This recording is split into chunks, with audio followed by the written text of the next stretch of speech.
This is AnimeCons TV. On this episode, Elizabeth and Sketch talk about impending drama of cosplay competitions this summer. Patrick finally shares his secret for successful panel scheduling. We talk about how to kill time at a convention, and in a bizarre twist, we ask you a question.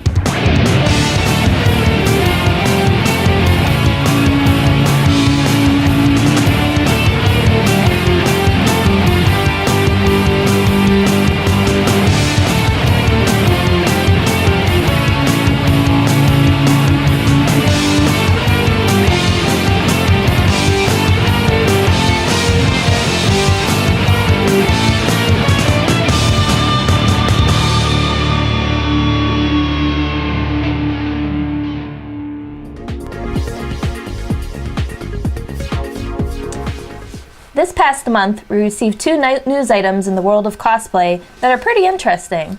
First is Anime Expo announced $25,000 worth of cash prizes that they'll be giving away, including $10,000 for Best in Show. Meanwhile, AM2 is going to be the site for the World Cosplay Summit preliminaries for the US team. What makes this interesting is both conventions are going to be July 4th weekend. Anime Expo is in Los Angeles, and AM2 is in Anime Expo's former location in Anaheim, and those are pretty close to each other. So if you're a cosplayer, what are you going to do? The money, or going to Japan to compete against some of the best cosplayers in the world? Well, the thing to consider is that the pros and cons of each, and the pros definitely are like, whoa, money. Times are tough, cosplays are getting more expensive every year. So, getting money is, huge deal. But there's also, a chance to go to Japan, which most of us, being in our fandom, want to do. The pros is that, they foot the bill to get you there if you win.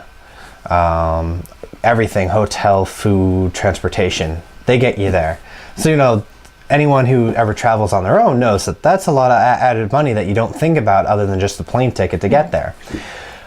But there are logistical problems with getting a prize like that and winning is one, can you actually get the time off from your occupation, which can be an issue. Or school, Another thing about getting up and traveling is, yes, they're providing stuff for you, but there's a lot of stuff you don't know they might not provide for. You're not going to have any spending cash. You have to make sure you have that.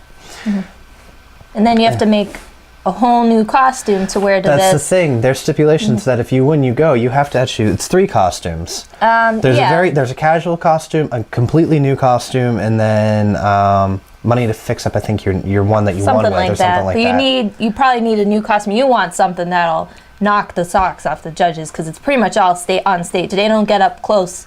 I'm pretty sure they don't get up close and look at your costumes and nitpick like they do in the craftsmanship part of American. Well, that comes in the thing that cosplay is different around the world. Everyone sees it and views it and practices it differently. Yeah.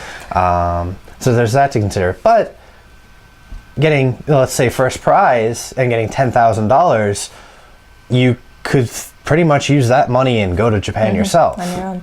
Of course, one other problem is you have to pay taxes on either of them, and it's easier to pay taxes when it's already cash. No, you don't pay taxes. If you $10,000, you don't have to claim taxes. Yeah, you do.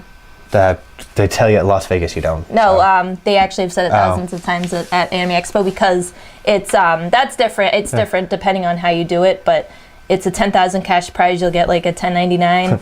I got educated. Saying that you won $10,000 and you have to pay whatever your tax bracket is. So it's easier to do that with cash than it is for a trip. And I've heard that you do have to pay taxes on your trip as well because it's like winning a car on The Price is Right or something. Yeah, you win the car, but then you have to pay the taxes on it. So which is pretty important because it can be pretty expensive. So I don't know. I think I'd rather have the money. Yeah, get more control over what you're doing. But it all really comes down to what you personally really want. Do you really want to get to Japan, or do you want to have money and do it your own way, or not? You can also discuss this on our forums, where conversation has already begun about whether you want the fame or the money.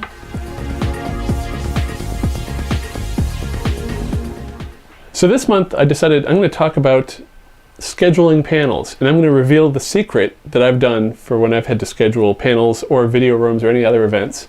I had to do this before Anime Boston 2003, where I was in charge of panels, and Providence Anime Conference, I was in charge of programming, so I helped plan the overall scheduling for the convention. And this is the technique that I used whenever I had to do that.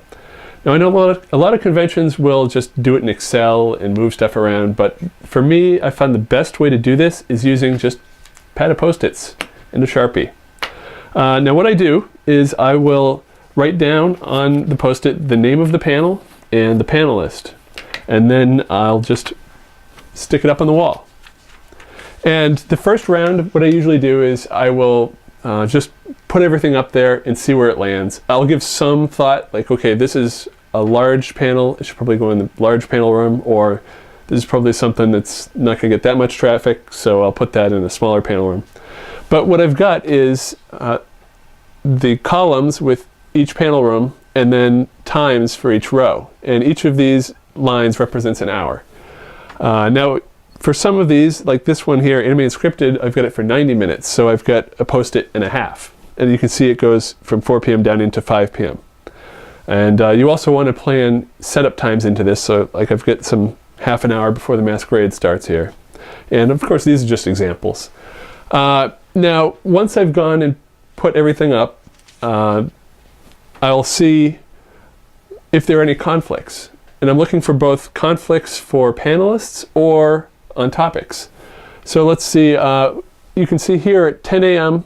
I've got Gundam with Doug, but I also have Where Did My Children Take Me with AnimeCons. And Doug is part of AnimeCons, so I'm going to have to move this Gundam panel. And we've got a hole in the schedule here, right before his more Gundam panel. So it's a nice back-to-back for him. So that could be a good fit. I've also got another panel, the Chibi Project, with myself.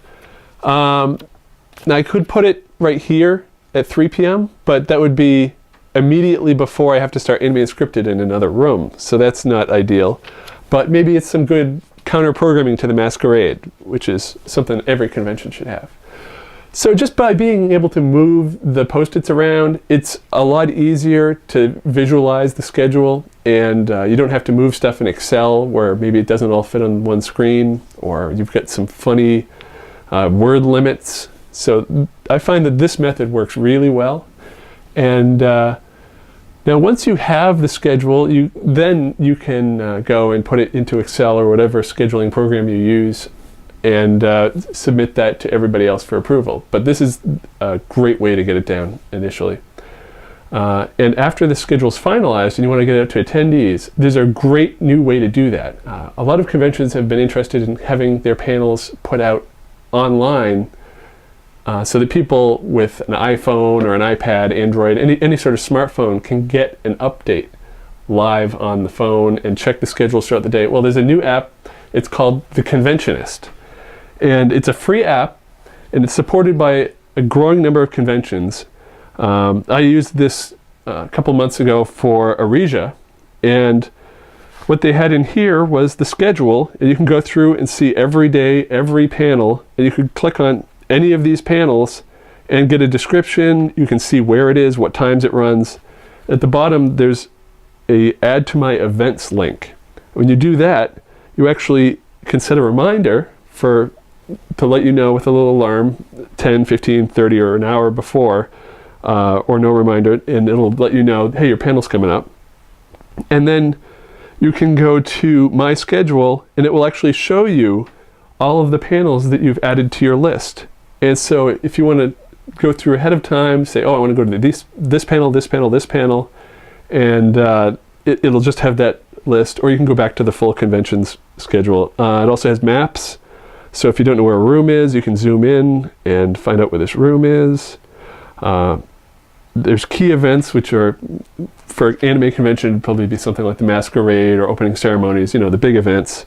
You can put in a to-do list. So if you have stuff that you want to do before the convention, you can keep track of it in here. There's a list of exhibitors, and also just general information about the convention. You can get a map to the convention and a description. And so AnimeCons is proud to have teamed up with the Conventionist to bring you a limited time offer. If you organize a convention, you can sign up by March 31st through the link below. and they'll provide you with a premium solution for $4.99. This includes schedule, sponsorship functionality, exhibitors, Twitter integration, to-do list, maps, survey and feedback functionality, general information, and the My Schedule, which has the schedule of the events you want to attend. So if you're a convention organizer, this is a great deal, and it's discounted from their normal rate, and you can get that deal by going to conventionist.animecons.tv.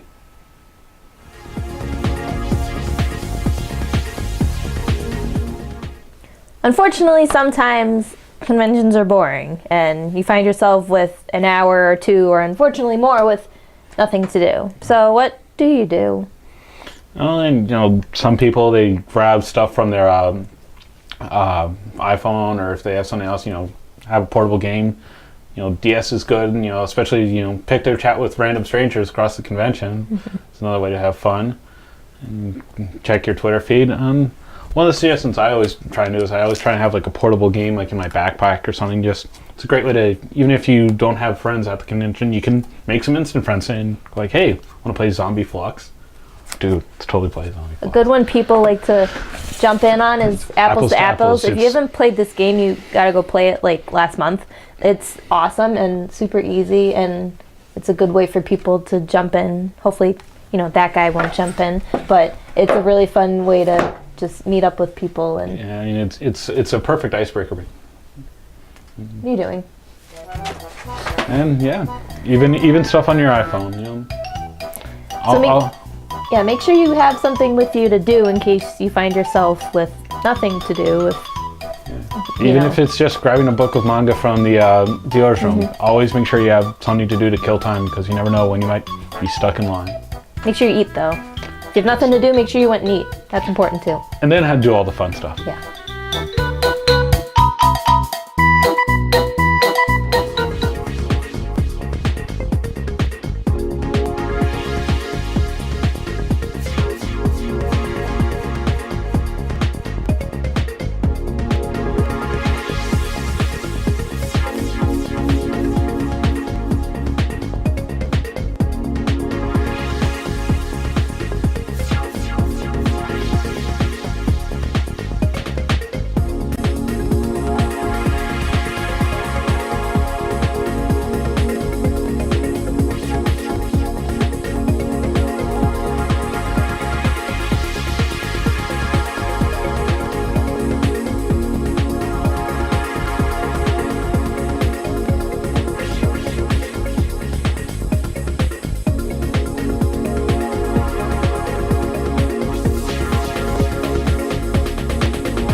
So this month we talked about whether more people would be interested in winning money or a trip to Japan for a masquerade competition.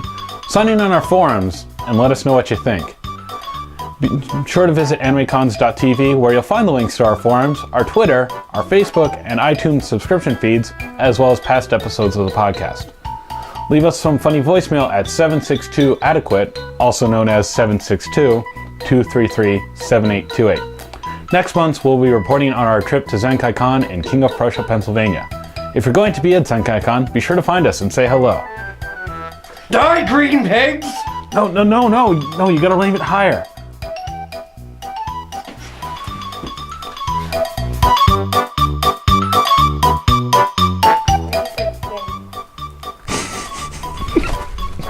Spaghetti! This was Sorry. this spaghetti. On this episode, Elizabeth and Sketch. On this episode, So this Stop throwing succotash. We wouldn't even get one word. Whatever. Okay. So this. Take this either. This past month, we received two different but pretty. Sorry. No, just keep going. Going to Japan to compete against some of the best cosplayers in the world.